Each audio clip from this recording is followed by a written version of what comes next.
Hey, everybody, welcome back to the Human Challenge, where we explore all of the human challenges in today's world, the challenges of being human, and how we can challenge ourselves to be more human for the greater good. I'm your host, Vanessa. Today, we have Dr. Chip Skowron, who has an incredible life, very, very fascinating, who I've had the chance to meet through Prison Entrepreneurship Program.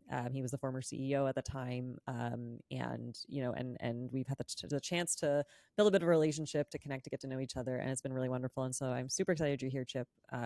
Your story obviously fascinates me, and I'm really grateful that you were able to support my next book, Human: The Expansive Edition, with a foreword. I'm so grateful because, man, I read that foreword and I was like, boom, like, Well, wow. your book inspired it, and I'm glad to be here, Vanessa. It's great to be with you. Thank you, thank you. I've so much. I have so many places I want this conversation to go to. But I think, why don't you tell us a little bit about yourself and yes, tell us about your early days, Mister Doctor Chip. Well, very few people still call me doctor, but my journey starts in what appears to be a very normal home. My mom and dad, I was their oldest child. They have two, and I grew up in a household that was very interested in presenting a wholesome, loving, intact household, but on the inside was pretty broken.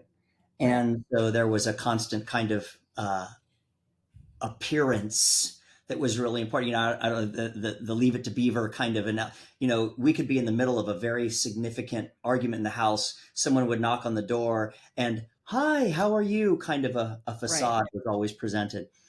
That became, putting on a show became very important to me. And so I put on a show for most of my life. I excelled academically. I excelled in sport, largely for the sake of the show. And throughout my life, at that point, really felt like an imposter almost everywhere I went. Right. I felt like I was acting. I was carrying around a mask everywhere I went. Um, I did perform well enough to get into medical school and well enough to do a bunch of things academically, including get a medical degree and a PhD, and then train in orthopedic surgery at great institutions, Harvard and Yale and those places. Um, Again, always putting on a show. Right. Right. Um, Made a decision after being married and having a couple of kids to actually transition into finance from medicine, and continued to perform on stage exceptionally well. At some point, the facade was getting to a place where it was so destructive that God decided to intervene in my life. Right. And that's where, as we've talked about, I suddenly became a very, very public disgrace, and was humiliated by my own actions and by my culpability, and went to prison for 4 years. And it completely undid everything. It began the process of undoing a whole bunch of lies in my life. And one of the most important things that got undone was how I was so needing and dependent on community. And Right. that's really where your book comes in, Vanessa, and resonated with my life and a lot of the things I've learned. I definitely I remember that a lot. And when I read your foreword, I was like, damn, was kind of the only word. And it kind of made me pause, and I remember like kind of being in between things. And so I had like sort of just skimmed it first, but even like in just skimming it, I had to like pause. I was like, oh wow, like this is powerful. So before we go any further with the book, I want to talk a little bit more about this experience, this incarceration. You're talking about disgrace, about humiliation, et cetera, et cetera. Can you share a little bit more with this? Because at this point in your life, I think this was when you were in the finance part of your life, correct? This was in Yep. that period. So I went to prison for insider trading. Okay. And, that seems fairly innocuous, like it's, Yeah. oh my gosh, insider trading. But what I have, really emphasized to people who look at my life is that that may have been what I went to prison for. But if I had gone to prison for everything I've done in my life, there's no question I would still be there. Right. And And beyond that, there's a whole bunch of stuff that was going on behind the scenes in my life, in the secret places, that were incredibly destructive to my wife, to my marriage, to my family, and to people Mm, around me. I mean, my life was one where I was living a lot of secret compartments, right? So I would travel around the world, and I had relationships that were for pleasure, that were, inappropriate. And I would come home to a family and act like I was a right. good, wholesome father. Hmm. Again, putting on the show that, I had learned to do from a childhood. And the rescue operation that resulted in me going to prison was one where I had a choice whether to come to terms with the reality of the lie that was my life, or I could continue to try to save that life. Right. And so I chose very intentionally to give up that life in favor of having a life that I didn't have to carry around a mask in order to Right. present myself to people with. When you describe your childhood, right, you're saying like you were used to putting on this show, and so I'm curious why you think you had this other double life. Was it just like too much pressure? Was it just a way to escape that life of having to be in the show? It's a good question, Vanessa, because the asking of a why is different than observing what happened. Hmm. I, at this point, if I look back and I say, what was the reason that I decided and I chose to live a life that was so disintegrated, Hmm. so secretive, I will tell you that it's probably because I didn't love myself. I didn't think I was worthy of anyone's um, kindness or love. I knew that I was a liar. I knew that I was, in some cases, an addict. I knew that I knew my thoughts were, quite frankly, pretty ugly a lot of the time. Um, and so, if you knew me, you wouldn't love me. So I'm going to have to put on a show to present to you someone so that you're even willing to get close to me, so that I can feel adored and I can feel liked and I can feel like it's intimate. But the fact of the matter is, I wasn't really close to anyone. I wasn't close to my friends. I wasn't close to my mother had died in a car accident. I wasn't close to my father. I wasn't. My wife didn't even know me, to a large extent. So it was really isolating and lonely. And I think the reason that I chose that is because I didn't feel lovable. There's one part of me that wants to know where you think that came from, and then there's another part of me that wants to know how that evolved through your journey. Well, I mean, I think it comes into each of us in different ways, but we're born to imperfect parents, and we come out as a child, desiring perfect love that is not given. It is conditional. I have a mentor, Mark Fee, who says, we come out and the first thing that happens is, when we're born, is we're put on a table and we're measured. And it seems like from that moment forward, we're just trying to measure up to someone else's expectations. And I think that that's true in my life. My father did the best that he could, and came from a very, very challenging life himself, but was very emotionally distant. I was never, and to this day, struggle sometimes to get close to my father. And my mother was a very broken woman herself, from multiple marriages and other challenges, and she loved me very well, but then she died at a very, very critical juncture in my life. And and so, I'm certainly not blaming anybody. I'm Yeah. just making the observation that these are the conditions that I grew up in. And to be clear, most of my friends and most of my people that I spend a lot of time with and I care about came from situations that I would not have survived. I mean, so in many ways, this is a very, very good situation to come from, compared to a lot of my friends who survived much, much worse. So I'm very thankful that I was born into such a great situation. But even with that, those challenges led me to live a very isolating, secret life. You talked a lot in the foreword about how your time in prison, and like you mentioned earlier, right, was kind of this unraveling for you, finding community. Um, what was that process like in terms of, grappling with this two lives that you were living, right? Because I would imagine what I hear in that is I would imagine there's this, I'm living these two lives. I have to find a way to kind of integrate them or completely release them and become whole, right? But I still have to like be with this because there would be a lot of reconciliation with yourself that would have to happen. I think there'd have to be a lot of understanding and love and compassion to have to like cultivate, a lot of inner dialogues to shed. And so I'm curious what that was like for you during prison. Well, it turns out prison's a pretty interesting place to live. A lot of people have the perception that prison is just a bunch of guys sitting in prison cells and it's really boring. It's a very dynamic community. There's a lot happening there. And it turns out that if you are going down a road of really facing the ugly parts of your life, prison's a pretty interesting place to do that. I mean, a lot of us will sit with a therapist and pay someone to Yeah. sit and listen to us and hopefully be free from judgment.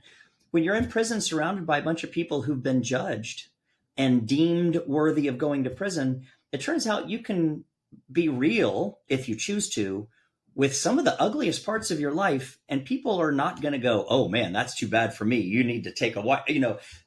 They are gonna, it turns out, be pretty loving and accepting in ways that, quite frankly, our society out here is not. Right. And that's one of the reasons why I still go back to prison as often as I can, because that's a place where I find an acceptance and a love and a community that I just almost never find out here. Right. And so that's why when I got to prison and I found that community and I started to embrace it and make myself available to it, suddenly I was becoming aware and in touch with parts of my own brokenness and my own joy that I had suppressed. And I mean, I had my best birthday party, I've had my best Easter and my best Christmas ever in prison. And people out here who love me don't want to hear that. But but the warmth and the love and the intimacy that I had with my fellow prisoners, I don't have with people out here. Right. I want to just maybe make an observation as someone myself. I've never been to prison, but through prison entrepreneurship program, I spend every Tuesday night with people that are leaving prison and, offering any sort of support, whether it's starting their own businesses or finding employment or just whatever personal things that people need to talk about and are navigating, because it's a lot, right? As I hear every Tuesday night, so whether it's the logistics of leaving prison, got to find my car, my license, my this, my benefits, all those things.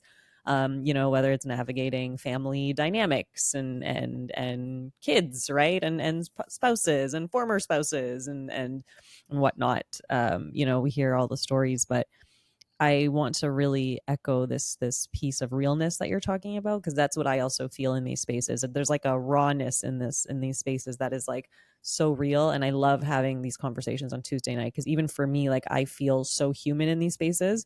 It's just people coming together and really true like vulnerability. This is my life. This is where I was. This is where I'm at, and I need help, or not even I need help, but it's like, let's come together and can we figure this out? And yeah, I love the space because I feel that too. Like, I feel this there's just a rawness there that continues to draw me back because I like being a part of the community. I really do. Well, Vanessa, I'm really grateful that you show up there.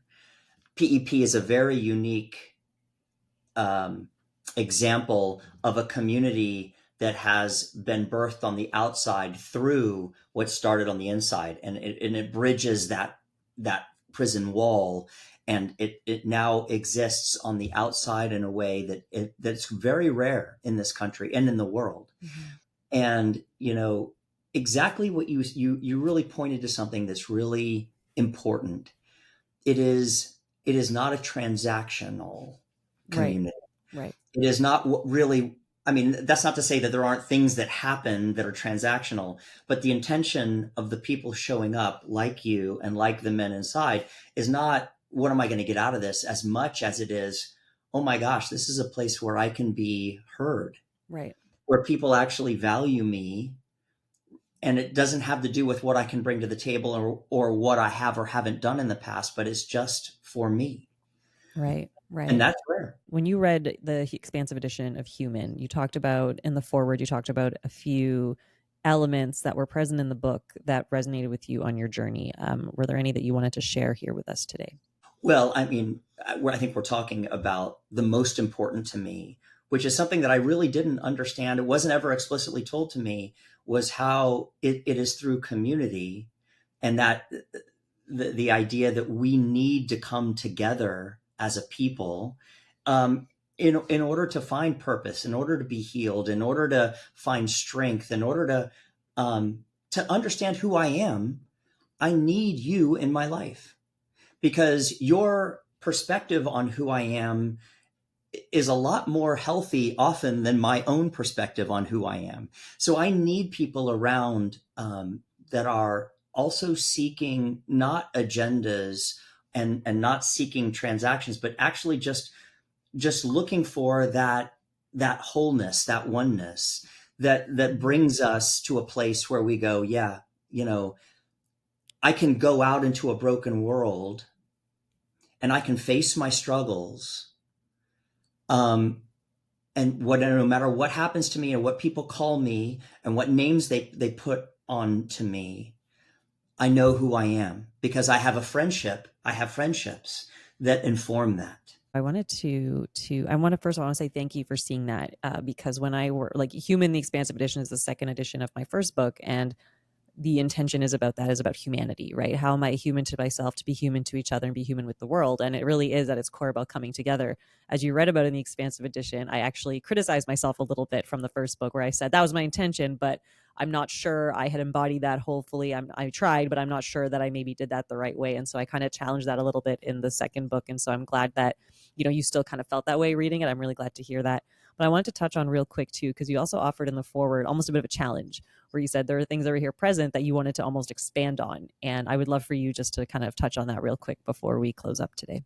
Well, I think there are some easily distorted ideas that have implications to how we live. Mm-hmm. And one of those, so much of what this book focuses on is the invisible, the soul aspects of who we are, as a central feature of what needs to be healed, and about how that soul expresses itself. And the soul expresses itself principally through our bodies.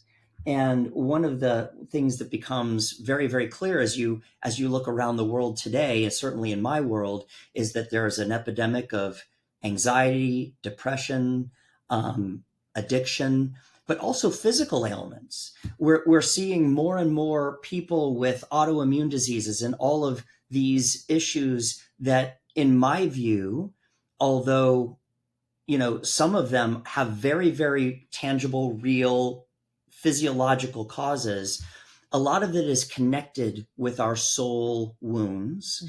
Mm-hmm. And the loss of this connectedness and identity that comes with that, producing all kinds of distorted thoughts, and then expressing itself physically.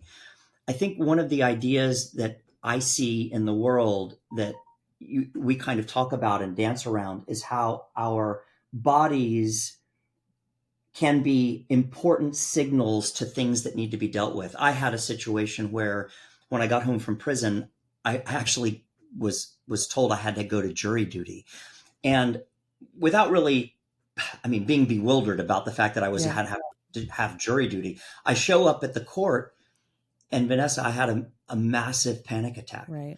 It was completely unexpected. And, if I had listened to my body, I would have just run away and said, I'm not supposed to be in court. Right.